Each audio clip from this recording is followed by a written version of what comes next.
Hey everyone, and welcome to this explainer. Okay, I want you to picture something for just a second. The year is 1955. Your grandparents just brought home their weekly groceries, right?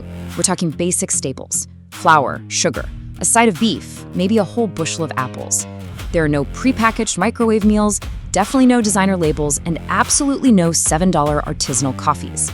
Yet, despite all of that, they somehow managed to buy a house, raise a family, and eventually retire comfortably. You know, today we often look back at those old black and white photos, and we kind of just assume they must have been poor, or at least super deprived. But here is the massive secret we have completely forgotten. They weren't poor. They were strategic. They deeply understood the concept of margin. They knew that true financial security wasn't really about the size of their paycheck, it was entirely about the percentage of it they intentionally kept. They were, in reality, brilliant mathematicians living on 80% of their income on purpose, quietly engineering this massive safety net in the background. So today, we are going to resurrect 15 lost household economies. These are everyday habits that acted as an active wealth-building machine, and they are completely capable of saving you 30% on your bills right now, today. All right, let's dive straight into this. We are currently looking at a pretty jarring juxtaposition. On one side, we have your typical modern family. They live in a massive, beautiful home, they drive luxury cars, and they post their amazing, envy-inducing vacations all over social media. But behind the scenes, their net worth is actually negative $200,000. And why? Because it is entirely fueled by debt, massive mortgages, maxed out credit cards, you name it. We are paying a massive convenience tax today just to keep up appearances. Now, on the flip side, we have that 1950s family. They had a modest, paid-off home, older cars, and maybe a little vegetable garden out in the back. Their net worth? $800,000 in cash and actual tangible assets. They enjoyed this quiet, robust financial freedom. It's the exact same basic human needs, but with entirely different, almost unbelievable outcomes. I want you to literally burn this quote into your mind. Frugality isn't restriction, it's strategy. Somewhere along the line over the last few decades, we completely confused frugality with being cheap or with suffering. We somehow started believing that spending less automatically meant living less. But your grandparents, they used frugality as a filter. It was an empowering wealth-building machine for them. Listen, this is not about denying yourself a morning coffee. It's about reclaiming control of your labor and intentionally keeping the wealth you work so hard to generate. It's about permanently plugging the leaks in your financial bucket. So, let's get right into the list. Section 1. Food and harvesting, covering our first 5 lost economies. The modern kitchen is, frankly, a site of massive financial leakage. But the good news is, it's also the easiest place to start taking your money back. Imagine that family back in 1955 again. They didn't just casually buy groceries, they actively managed a household supply chain. They practiced bulk harvesting. And to be clear, I don't just mean buying a giant cardboard box of crackers at a warehouse club. I mean executing true seasonal arbitrage. They would buy 20 pounds of apples in October when they were dirt cheap. Then they paired that with canning, which is basically the original meal prep, right? By preserving those apples for the winter, they literally locked in that rock bottom price, insuring themselves against inflation. You can actually supplement this approach today with a victory garden. Even if you just grow high-return crops like fresh herbs or cherry tomatoes right on a sunny apartment windowsill, it counts. Now, if you combine these raw materials with from-scratch cooking, which means ditching the $300 a month the average person drops on takeout for a masterfully seasoned $5 base meal, and you adopt a no-waste kitchen where vegetable peels and leftover bones are turned into rich, nutritious stocks, well, you effectively decouple your pantry from retail pricing entirely. Now check out this staggering number, $1,600.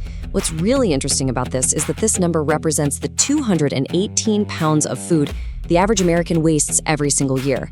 When you don't utilize a pantry-first mindset or run a no-waste kitchen, you are literally taking $1,600 in pure cash and throwing it directly into the trash can. Our grandparents wasted absolutely nothing, and that retained cash compounded into real generational wealth. All right, moving right along to Section 2, home and maintenance. Here are the next 5 economies. Let's shift our focus to our living spaces, where extending the life of your possessions creates just massive financial margins. Instead of instantly dialing a contractor the moment something breaks, previous generations simply fixed it. The undeniable math of DIY home repairs is staggering. Imagine a leaky faucet. Calling a professional plumber today, that's easily going to run you $150 just to get them in the door. But doing it yourself with a quick YouTube tutorial and a simple $5 part from the hardware store, that is a 97% savings. The exact same logic goes for painting a room yourself to save 90%, or just mending a torn seam instead of tossing a garment in the trash. When you learn these basic repair skills, you aren't just doing boring household chores. Mathematically speaking, you are effectively paying yourself $500 an hour.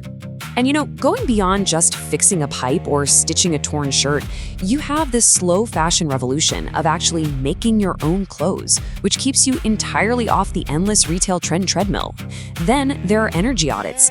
We're talking about simple, passive conservation techniques here. Things like hanging thermal curtains, switching over to LED bulbs, or honestly, just turning down the thermostat on your water heater by a few degrees. These small actions slash utility bills without sacrificing even an ounce of comfort. Finally, wrapping all of this household management together is the cash-only diet. Using a traditional envelope budgeting system creates physical friction. When the physical cash in that envelope is gone, the spending simply stops. It effectively short-circuits modern mindless consumption. So, the crucial point leads us to this number, $96,371. This is a very sobering reality check. This is the average American household debt today. Over the decades, we've steadily outsourced our home maintenance, our cooking, and our budgeting to convenient apps and high-interest credit cards. This right here is the modern convenience tax, and it is absolutely bankrupting the middle class. But the good news? Applying just a few of these lost economies stops this financial bleeding immediately. That brings us to Section 3, Community and Lifestyle, rounding out our final 5 lost economies. You have to remember, our grandparents relied heavily on intentional living. And more importantly, they relied on each other, rather than simply swiping a piece of plastic to solve every single problem that popped up. Think about the barter economy. Instead of paying premium retail rates, you swap your graphic design skills for a neighbor's plumbing expertise. It's a brilliant, completely tax-free exchange that also happens to strengthen local ties. Then, there's your local library. This was literally the original free streaming service. It provides books, media, and incredible courses that can save a family over $3,000 a year. You pair that free entertainment with a minimalist, curated capsule wardrobe to drastically cut down on household clutter and clothing costs. Then, you can use your newly found free time and reduce stress for side hustles, turning your personal hobbies into multiple, resilient streams of income. And finally, number 15, the community economy. Look, instead of buying a $200 pressure washer that you are literally only going to use once a spring, you borrow it from a neighborhood tool library. Sharing resources like this builds a powerful, zero-cost social safety net. Okay, let's dramatically shift gears here for Section 4, the pattern break, visible versus actual wealth. We really need to talk about the elephant in the room here. Why do people who earn exceptionally good money still constantly struggle to get ahead? Well, it all comes down to the great deception of modern finance. And this brilliantly illustrates that point. Meet the broke Joneses on one side. They have the brand new luxury SUV, the massive mortgage, the designer clothes. Their social media looks absolutely amazing, right? But that lifestyle is entirely fueled by quick dopamine hits from maxed out credit cards. They are highly leveraged, and they are quite literally one missed paycheck away from total disaster. Now, look at the wealthy Smiths on the other side. They drive a perfectly reliable 10-year-old used Toyota, they live in a paid-off home, and they are sitting on a massive cash safety net. The Smiths possess invisible security. Actual wealth isn't about what you buy to impress other people, it is entirely about what you control, and far more importantly, what you keep. So how do the Smiths actually pull this off? They use what we call the flipped 50-30-20 rule. You see, traditional standard budgeting advice tells you to allocate 50% for needs, 30% for wants, and 20% for savings. But strategic, actual wealth builders mathematically flip the script. They allocate 50% to needs, they strictly limit their wants to 20%, and they relentlessly prioritize retaining 30% of their income for savings and investments. By deploying those 15 lost household economies we just covered, they effortlessly cut their daily needs and wants down. That creates the breathing room, allowing that massive 30% slice to compound quietly in the background into ultimate, unshakable financial freedom. Which brings us to the ultimate question that you really have to ask yourself right now. Are you earning more just to spend more, or are you finally ready to keep it? Because here's the truth. Wealth is absolutely never built by income alone. It is built by what you intentionally decide not to spend. Now, look, you don't need to live exactly like it is 1950, but you absolutely can apply these strategic, timeless tools starting today.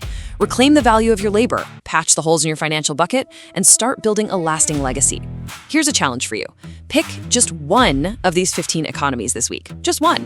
Put it into action and watch just how quickly your financial life begins to transform. Thanks so much for joining us in this explainer, and we will see you next time.